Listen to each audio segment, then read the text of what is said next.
Unajua, kama ungeniuliza juzi au siku mbili nyuma, hii siku inaweza ikafika, hmm? Ningekosa jibu la moja kwa moja kukuambia kuwa inaweza ikafika siku ambayo mazungumzo yanaanza kati ya Marekani na Iran yanayofanyika pale Muscat, Oman, kwa sababu kuna kizungumkuti kikubwa kimeozunguka haya mazungumzo kwa jumla, au huu mgogoro kwa jumla. Kuna mambo mengi ambayo hayako sawa. Vyombo vya habari kadhaa vya Israeli vinazungumza kuwa kama serikali ya Israeli imefikia kukerwa kwa kiwango cha juu, yani wamekerwa na Marekani kwa kiwango cha hali ya juu kwenye huu mzozo wa Irani, kwa sababu hawajapewa green light, yani hawajapewa taa ya kijani kufanya mashambulizi.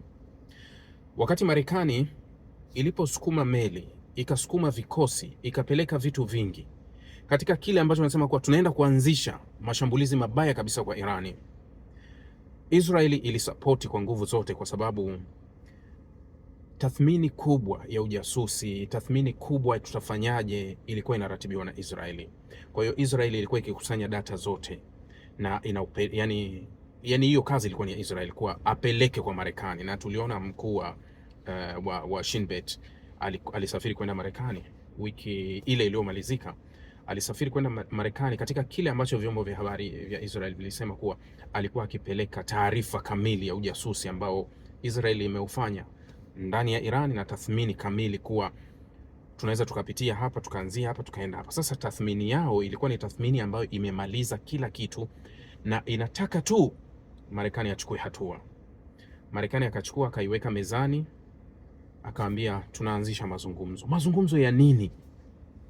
Mazungumzo ya nini wakati tumeshafanya tathmini na tunajua kabisa hapa hawatoboi hawa. Baadhi ya vitu ambavyo wanavizungumza, wanasema ni kipindi ambacho serikali ya Iran imekuwa dhaifu zaidi ukilinganisha mara zote, lakini tathmini hii inatoa majibu na inasema kuwa wanao uhakika kuwa ikiwa Marekani itajaribu kufanya mashambulizi yoyote ndani ya Irani, basi raia wa kawaida wa Irani wataingia barabarani tena kufanya maandamano na kupindua utawala wa kina Mula. Hiyo ndio tathmini ambayo ilipelekwa kwa Marekani, lakini Marekani ana tathmini zaidi ya hapo. Anaona napaswa tuzungumze. Israeli hawataki mazungumzo bana, hebu twende. Kwa hiyo Marekani ameshikilia kidole kile cha finger ya kwenye trigger ya Israeli kushambulia. No, subiri kwanza. Ni kitu kama kimewakera. Kuna wakati baada ya Marekani kuanzisha haya masuala ya diplomasia, wao walisema kuwa tunataka kuanza wenyewe bila Marekani, yani tunaingia kwenye mzozo bila Marekani. Lakini ukweli kuwa Israeli hawezi kufanya shambulizi lolote bila green light ya Marekani. Hawezi, hasa inapokuja swala kama Iran, kwa sababu Iran lazima wa react, yani lazima wakujibu, watimize ahadi yao.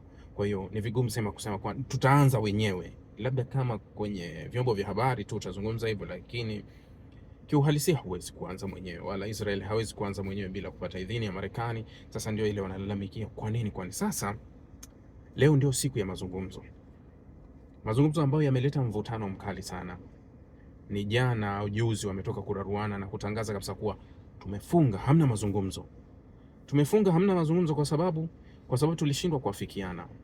Irani anataka mazungumzo yatoke Uturuki yaende Muscat, na katika mazungumzo tuweke vitu vya kuzungumza. Hatutaki kuzungumza kila kitu, tutazungumza kuhusu nyuklia. Irani, Abbas Araghchi na vyombo vya habari vya Irani viliripoti kuwa rais alikuwa amepewa green light na kiongozi mkuu Khamenei kuwa mnaweza mkajadili nyuklia, yani alikuwa ameruhusiwa, mnaweza mkajadili nyuklia, lakini hakuwa ameidhinishwa kujadili makombora, hakuwa ameidhinishwa kujadili washirika wa kikanda ambao ndio katika mada ambazo zinazungumza nao. Hii ndio ilisababisha mpaka juzi kukatangazwa kuwa mazungumzo yamefutwa, kwa sababu wale washirika wa mazungumzo kina Witkoff na mwenzake Jared walivyoenda Israeli, kauli zikabadilika upande wa Marekani. Wakasema kuwa ni lazima tuzungumze vyote pamoja. Irani wakasema kuwa tutazungumza kimoja tu, yani mjadala wetu ni ule wa asili, Nyuklia ni mgogoro wa asili.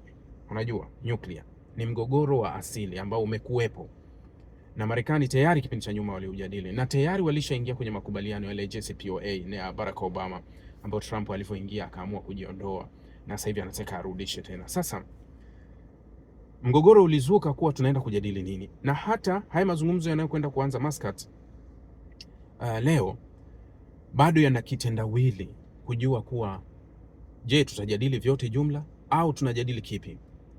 Niliona rasimu ambayo ilivuja au naweza nikasema nakala iliyovuja ambayo ilichapishwa na Al Jazeera. Wanasema kama wamechungulia mapendekezo yatayopelekwa kuwa huenda yakafeli ikiwa hayo wanayazungumza, yani ikiwa hivyo vinavyotajwa kuwa hivi ndivyo vitajadiliwa au hivi ndio Iran inatakiwa afate, kwa sababu katika vinavyotakiwa kufuata sioni kama kuna jipya, kwa sababu tayari Iran alishayakataa awali, yani hamna kipya katika yale. Kuna vifungu ambavyo inasema kuwa Irani atastopisha urutubishaji wa urani kwa miaka mitatu. Sawa. Baada ya miaka mitatu urutubishaji wake ataruhusiwa kwa 1.5 kurutubisha. Irani ataruhusu kiwango cha urani ambao kimeisha rutubishwa kihamishwe kipeleke kwenye nchi ya tatu. Irani hatotoa usaidizi wa kiteknolojia na usaidizi wa kiufundi kwa washirika wake wa kikanda, hasa masuala ya silaha. Ukitazama hivi vitu vinakupa maswali mengi kuwa je, utekelezaji wake ni upi? Swala la Irani kupunguza uzalishaji au kustopisha uzalishaji kwa miaka mitatu, Irani anaweza akakubali hilo, anaweza kukubali hata kwenda kuzalisha kwa 1.5. Irani atakubali kwa sababu tayari Irani walishasema kuwa swala la nyuklia tutajadili, uongezaji upunguzaji hilo tutajadili, lakini kwa sharti la kuondolewa vikwazo ili tufufue uchumi wetu. Hilo linawezekana kujadili. Swala la kuhamisha urani kuipeleka sehemu nyingine, hili halina mjadala, hawawezi kukubali kwa sababu kabla ya mzozo ule wa kupigana ile vita ya siku 12 walishazungumza kuhusu hilo na wakasema kuwa urani yote iliyorutubishwa ihamishiwe Urusi, na Urusi waliwahi kufanyiwa mahojiano, waziri wa kigeni akasema kuwa hatuna mpango wala hatutochukua urani iliyorutubishwa ya Irani, hatutoichukua. Sawa. Sasa la 1.5 linaweza likakubalika, urutubishaji likakubalika, uhamishaji wa kagoma. Swala la kusaidia proxy kwa teknolojia na nini, nimewahi kuambia kuwa Irani wako tofauti kidogo na nchi nyingi duniani ambazo hata Marekani. Unajua Marekani ana washirika wale hasa wa kikanda, washirika wa kimkakati, washirika vyovyote vile, na huwa yuko tayari kuwalinda kwa nafasi zote, lakini mara chache sana Irani anaweza kusema kuwa anatoa usaidizi wa teknolojia labda kwa Israeli kwa sababu wanafanya pamoja, lakini sio washirika wengine. Ndio maana Ukraine mpaka leo anaagiza silaha licha kuwa ni mshirika wa kimkakati. Taiwan mpaka leo anaagiza silaha lakini ni mshirika wa kimkakati. Marekani hatoi teknolojia kumpa mshirika wake awe nayo aweze kuitumia.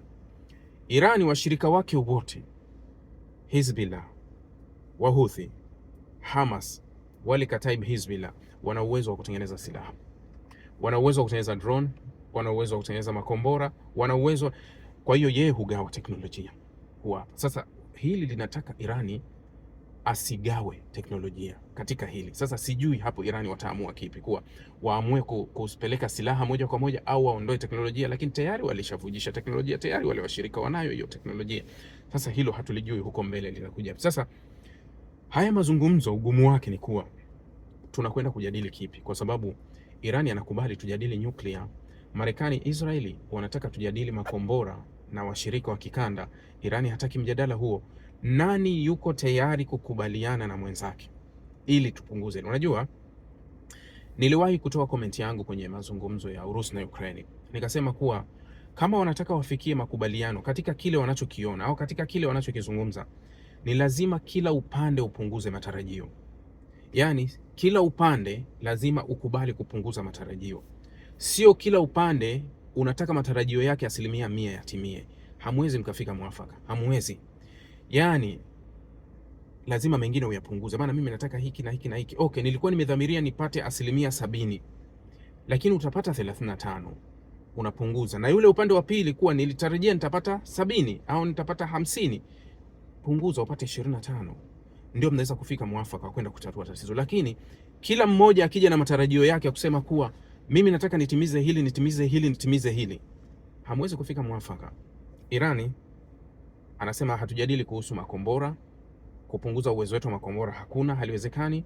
Hatujadili kuhusu washirika wetu wa kikanda, tutajadili kuhusu nyuklia. Sawa. Marekani na Israeli wanasema kuwa tunataka tujadili nyuklia, tujadili makombora, tujadili kuhusu washirika wa kikanda. Nani apunguze matarajio kati yao? Ni lazima kila upande uweze kupunguza matarajio. Ukipunguza matarajio, wanaweza wakakubaliana, kwa sababu sio kila mmoja atapata kila anachokusudia. Yani lazima itapungua, kuwa huyu atapata hiki, huyu atapata hiki, na huyu fulani kitapungua kutoka hiki. Lakini kila ukichungulia unaona ni vigumu sana. Kipindi hiki kimeakisi vitu vingi, naweza nikasema. Mwaka huu mwezi wa 10 kutakuwa na uchaguzi Israeli. Mwezi wa 10 kutakuwa na uchaguzi.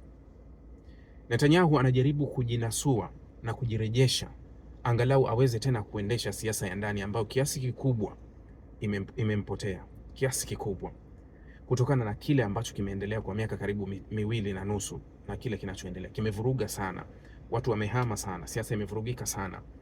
Kwa hiyo Netanyahu anataka ajipange kuelekea uchaguzi mkuu. Hakuna turufu bora kabisa kwenye uchaguzi wa Israeli kama turufu ya Irani. Mara zote unapotokea uchaguzi wa Israeli, viongozi huwa wanajinadi hasa kuhusu Irani. Una uwezo kumdhibiti Irani kiasi gani? Kwa sababu ndani ya Israeli iliyojengeka kuwa Irani ndio adui yetu namba 1, kama vile ndani ya Irani kuwa Israeli ndio adui yetu namba 1. Unapoweza kumdhibiti huyu, manake unavuta nguvu kubwa ya umma igeukie kwako. Kwa hiyo ndani ya Israeli, Irani ni turufu kubwa sana kuelekea uchaguzi. Netanyahu anataka akae kwenye nafasi nzuri ya uchaguzi. Lakini ndani ya Marekani, na kinachomnyima Trump kufanya mashambulizi moja kwa moja, nilizungumza kuwa ni mivutano ya ndani ya kisiasa, MAGA na washirika wengine. Usisahau kuwa Marekani inaelekea kwenye uchaguzi wa nusu msimu, uchaguzi ambao utatoa taswira kuwa je, Republican waendelee kuongoza, watashika chemba zote, au watafanya nini, au watakuwaje? Uchaguzi huo utatoa taswira. Lakini pia ndani ya Marekani mvutano ni mkali, kwa sababu washirika wa Republican hawamuelewi Trump anachokifanya, wanataka arejee na Trump. Kwa hiyo anajua mgogoro huu wa Irani unaakisi vyote kuwa matokeo ya uchaguzi unaokuja wa nusu msimu. Lakini ndani ya Israel, Netanyahu anajua kabisa Irani itaakisi nafasi yangu ya waziri mkuu katika uchaguzi ujao. Nani aache nini apate nini? Nani aache nini apate nini? Kwa hiyo hii yote iko kwenye hili swala. Kwa ndio nikiangalia huu mgogoro na haya mazungumzo yanaenda kutokea, kwangu nakosa jibu la moja kwa moja kusema kuwa nini kinaenda kutokea, isipokuwa naweza kutoa nafasi ndogo sana kwa haya makubaliano kufikia makubaliano, au wanaweza wakairusha tu wakasema kuwa mazungumzo yameenda vizuri, tutakutana tena baada ya siku ngapi kutakiwa kujadili hilo swala. Hatujui nini kitakuja kutokea, lakini kwangu mimi vifungu vinavyokwenda mezani na matarajio ya pande zote mbili kupata kila kitu wanachokitaka ndio yananipa mashaka na kuamini kuwa mazungumzo ni magumu na ni vigumu sana kufikia makubaliano, na kufikia makubaliano utafikia kwa taabu sana. Jamani, asanteni.